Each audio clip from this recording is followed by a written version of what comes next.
बिस्मिल्लाहि वस्सलामु अला रसूलिल्लाह। अच्छा, एक सवाल हमारे पास ये आया कि आजकल कुछ लोग गैरत के नाम पर किसी इंसान को कत्ल कर देते हैं, किसी औरत को या मर्द को गैरत के नाम पर कत्ल या वैसे ही किसी को कत्ल कर देते हैं। तो इस हवाले से क्या हुक्म है और कुरान मजीद में क्या हुक्म बयान किया गया, नबी पाक अलैहिस्सलाम की हदीस मुबारक में क्या बयान किया गया।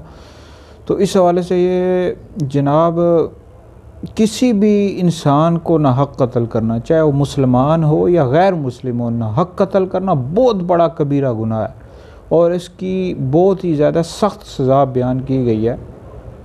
कुरान मजीद में सूरतुल माइदा में अल्लाह रब्बुल इज़्ज़त इरशाद फरमाता है कि जो किसी भी इंसान को ना हक कत्ल करे, गोया कि उसने तमाम इंसानों को कत्ल किया। और एक और जगह पर इरशाद फरमाया कि जो बंदा किसी इंसान को कत्ल करेगा तो उसकी सज़ा जहन्नम है, वो हमेशा दोज़ख में रहेगा। और बुखारी शरीफ के अंदर हदीस मुबारक मौजूद है, नबी पाक अलैहिस्सलाम ने इरशाद फरमाया कि कबीरा गुनाहों में से सबसे बड़ा गुनाह यह है कि बंदा अल्लाह रब्बुल इज़्ज़त की ज़ात के साथ शिरक करे। फिर फरमाया किसी इंसान को कत्ल करे।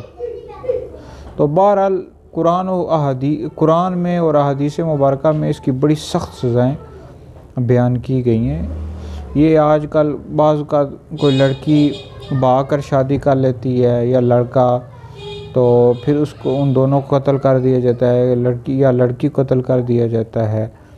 तो बहरहाल कत्ल करने की हरगिज़ भी इजाज़त नहीं है। इसका हाल ये होता है कि आप